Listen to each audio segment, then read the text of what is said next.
Let's all play What's My Line?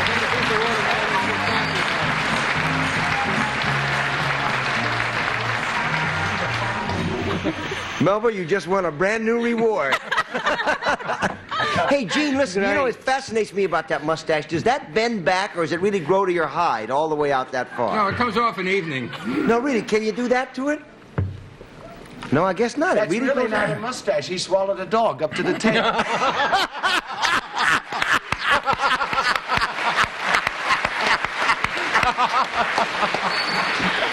Welcome to What's My Line. During the next 30 minutes, you will meet some interesting people engaged in occupations which we hope will baffle our panel. And in addition, the panel will face a celebrity mystery guest a bit later on. Right now, let's meet our first challenger. Would you enter and sign in, please?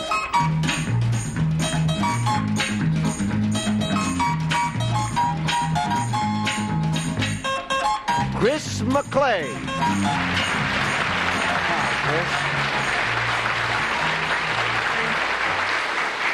Where are you from, Chris? New York City. Okay, now, Chris McClay originated a new product in the fashion field, panel, and she is going to show our audience just what it is she created. Now, panel, if you'd close your eyes and put your head down on the desk and don't look up until I give you the word. And now, Chris, will you show the audience what it is that you invented? All right, just a minute, panel. Don't look yet. And there it is.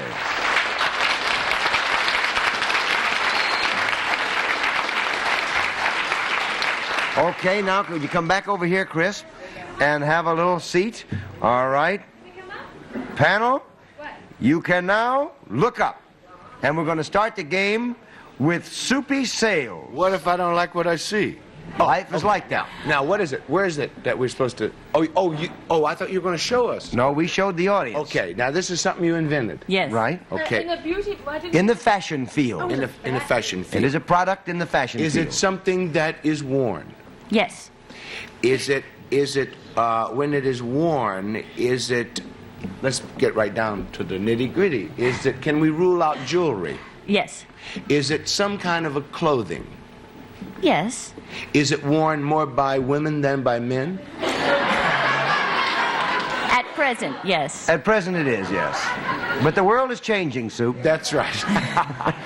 When it is worn, is it visible to the eye? No. She said yes. Well, it depends, Soupy. No is When I really... say when you walk down the street, could you see it? Would you see that very thing that she's wearing? Yes. You would not see that. 1 down and 9 to go. Donna? Well, I saw you when you walked in, and Is it anything to do with maternity? Something or other? To an extent. To an extent. Is it something that extends? If you know what I mean. I know what it is. Yes, Right? it is. It's something that extends. Like a skirt that has a flap for your know tummy or what it something. No. No, it's not a skirt that has a flap. Okay, Gene. In other words, it's not long johns worn backwards. No, it No, that's not a question. No. Yes, that is not a question. If you were not wearing that pink garment that you have on, then would I see it? Yes. So it is worn on the outside of one's clothes by a pregnant woman? No. No, not necessarily. Okay, 3 down and 7 to go, Melba. It's worn under the clothes, correct? Yes. And it's to give the appearance of something which may not be the reality, right? Yes. Is it the maternity pillow? Yes. That's exactly what it is. The new look, the new pregnant look in fashion. Chris's product is the Pregnancy Puff, recently featured in Time, Life, Newsweek, and major newspapers. Chris, would you show us one? There is your average pregnancy puff, right there. Dan, the question And would is you why? explain what it's intended for? Keep the Well. baby warm. No, it's intended to be the perfect accessory for the new maternity look and fashion. Does it have any other purpose? Well, it's marvelous to surprise old friends with that you haven't seen I mean, in a this is for while. people who are not pregnant and want to look pregnant? That's it. But why would anybody want to look pregnant if they're not pregnant? That's what everybody asks. What, to scare single guys away, probably? No, a lot of single guys are very attracted to it. I would wonder whether or not I mean, there's... they figure it's all done already. Right. It's a great relief. I wonder whether or not there's some kind of sociological implication in that. During a time when women are fighting for a kind of liberation and independence and don't want to have children in many cases, I wonder if it's Well, if zero that would have popu- anything to do with still wanting to be pregnant anyway. Zero population growth endorses our product. Isn't that I mean, extraordinary? it gives you the psychological feeling of being pregnant without being pregnant. Right, it's also a lot less expensive than the real thing. Does Blue Cross pay for the pillow? Not yet. Well, I tell you, the only really enormous advantage that I can see to this is that you don't have to feed it at 2 o'clock in the morning. You also don't have to pay for its college education. No, you don't. Is that how much are these, by the way? The plain model, which is a plain satin pillow, is $20, and an extravagant model like the one I'm wearing is $50. Now, I understand a mother bought one for a 17-year-old daughter. Yes, she Why did. did she do that? The girl was going to take a cross-country car trip, and she felt that she would be more safe if she that's looked what it- pregnant. Makes sense. You Isn't also that get seats in the bus. Very easy that way. A lot. And in the subway. You know the old story. Well, never mind. It's been wonderful having you here with us. Thank you very much. All contestants on What's My Line receive these gifts from Sarah Coventry: a handsome golden heirloom locket pendant, Florentine bracelet, and dainty tri-laid rings. A charming look of elegance by Sarah Coventry. And the Eureka vacuum cleaner for house and car with full deluxe attachments from Eureka, the very best in floor care products. And a lovely dress from Sue Brett, the house of many moods. Dresses, hot pants, pantsuits, and ensembles that create excitement and fit to perfection. That's Sue Brett. Here's Larry. Okay, thank you, Dennis. Now would our next challenger enter, please, and sign in.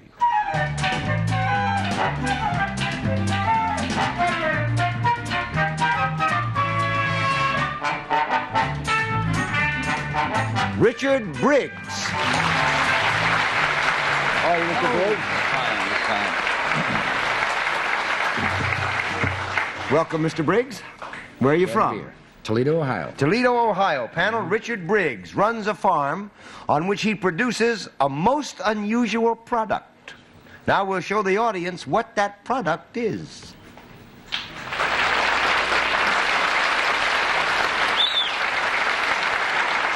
And now that everybody knows, we'll start the game with Melba Tolliver. A most unusual product. Yes. Grown in Toledo, Ohio. Is it a product that's, what's the word, hybrid? Hybrid? Yes. Is it like two things together, like a tomato and a pepper? No. No, it's not a Potato. tomato and a pepper. 1 down and 9 to go. Soup? Oh, would it have anything to do with mud hens? Mud hens? No. You ever heard of the Toledo Mud Hens? Haven't you ever heard that? No, I didn't. Well, if you live in Toledo, it was a baseball team. Right. It's Oh, I see. Okay, Donna? I knew this would be very exciting for you. Is it something for something else? Something for something In else? other words, is it like manure that you put in the ground? No. To help something No, else? no. 3 down and 7 to go, Gene. We review the show later.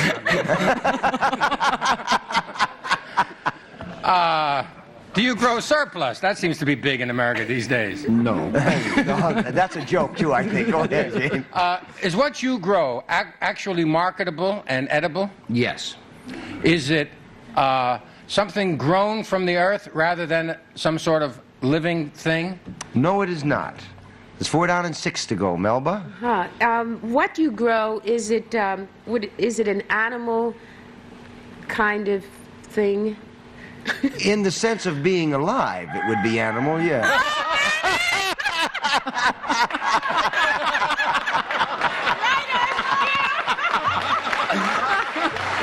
That was beautiful. Now, nobody heard that in the audience, probably at home, but there was an animal sound when that happened, and I can only tell you that I told you not to bring the donkey in here.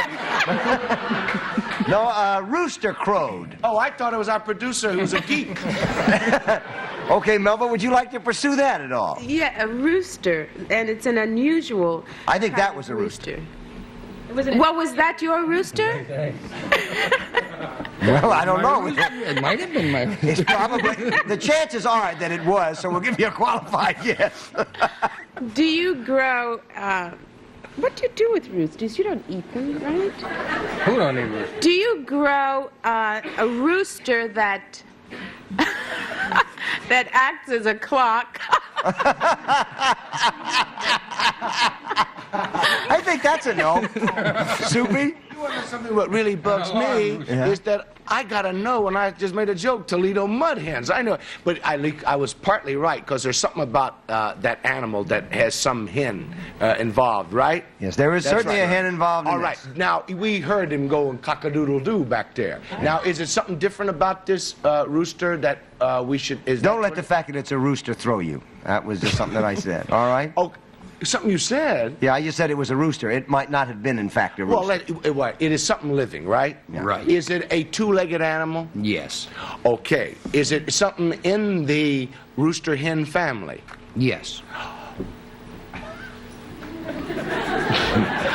Is it? Well, sure, all that is good eating. I was going to say a partridge and a thing. Is it one of those in that family? It's what? If we got to find out what it is, whether it's a partridge or a hen or a rooster or. Well, you have to find out what it does, what it is that he raises that's unique.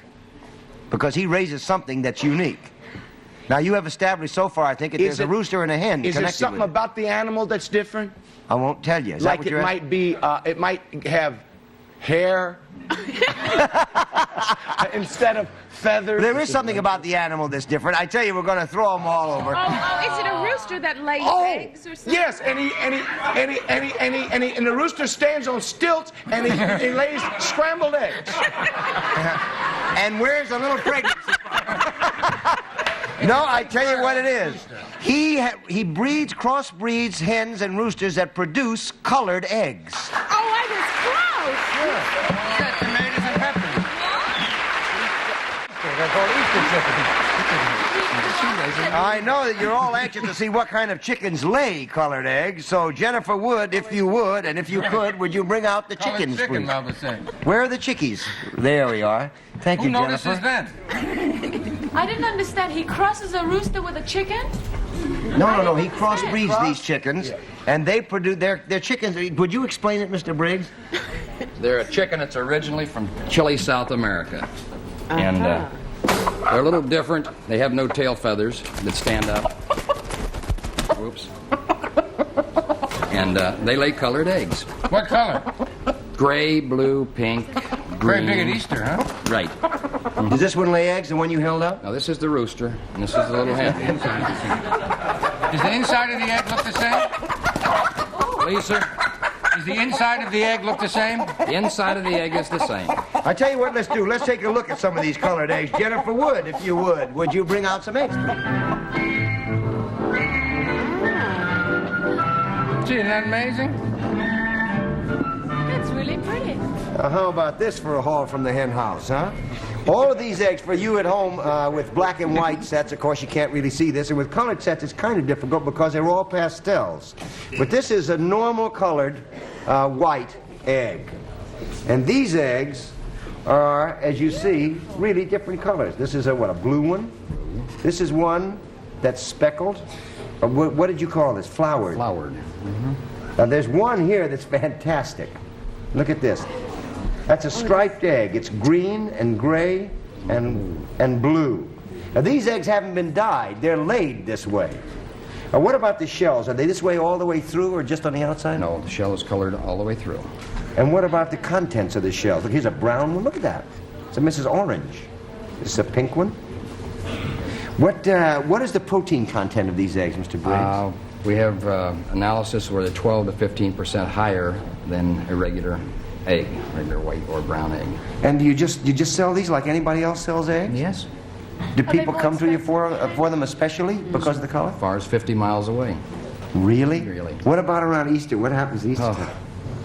We don't answer the phone. You don't go to the door. You know? Look, here's one that's khaki colored. Look at this. That was for the... Fantastic. That's a beautiful. Really is extraordinary. Now, is there any other thing about these eggs that we ought to know that makes them different from other eggs? What about the cholesterol content of them? Do they? We're running analysis on that. We have a clue that it's about 10% lower. We want to back that up, though, before anything really is said. That's really marvelous, Mr. Briggs, and thank you very much for being with us. Time for the mystery guest. Everybody put on their blindfolds, if you will. Are they all in place? Gorgeous.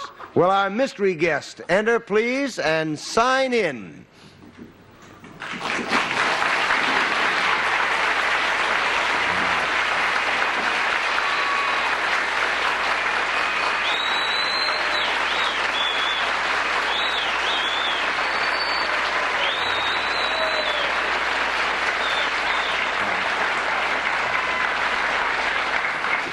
Okay, panels, you know our questioning changes now. It's one at a time, so we'll give you 3 minutes to establish the identity of the mystery guest, and let's start the questioning with Donna Valeri. Mystery guest, do we know you for your appearances on Broadway? Maybe.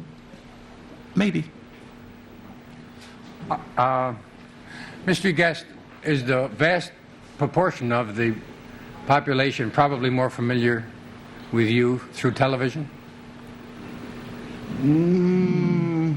Not really, Gene, although that's one field. I'll go to Melba?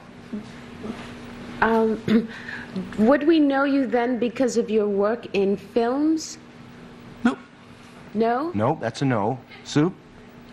Are you starring in a show that you starred in before again, and it's even a bigger hit this time than it was before? Nope. Nope. Donna? Are you in a show right now? Nope.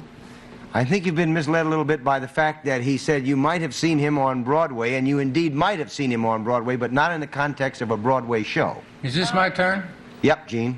I'm going to go back to the very beginning. Okay. Are you best known as being a professional entertainer? Yep. Melba? And we might have seen you on Broadway, but not in a Broadway show. Right. Those tickets. Or records or something. Are you known for your... are you known primarily as a singer? Nope. Nope, not as a singer. Soupy? But you said I was recognized. We'd know him from Broadway, but not as a singer. When you say on Broadway, would it be because he would be in a nightclub, say, comedian?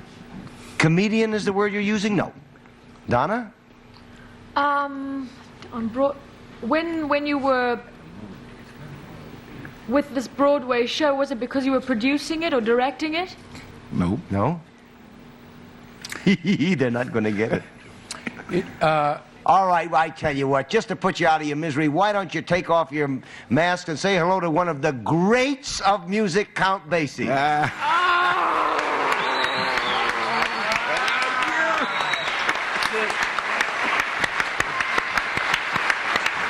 You got him.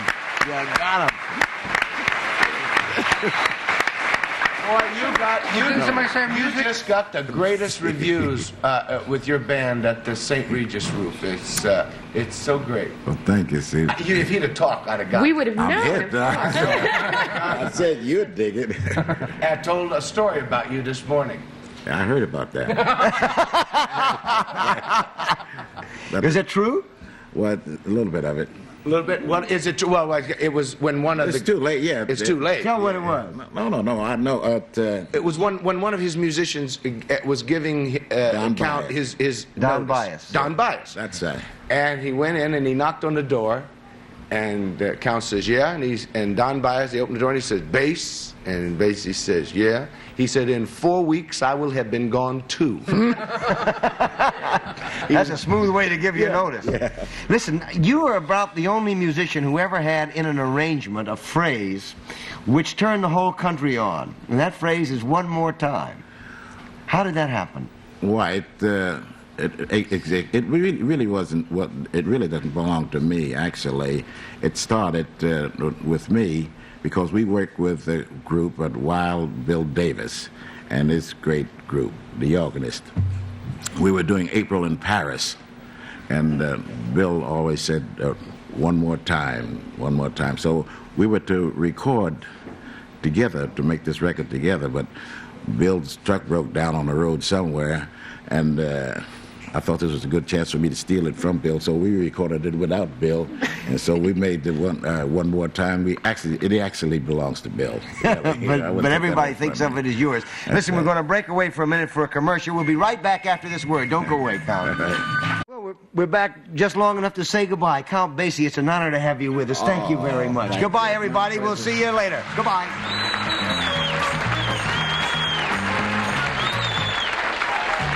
This is Dennis Holy speaking for What's My Line, a Mark Goodson and Bill Todman production.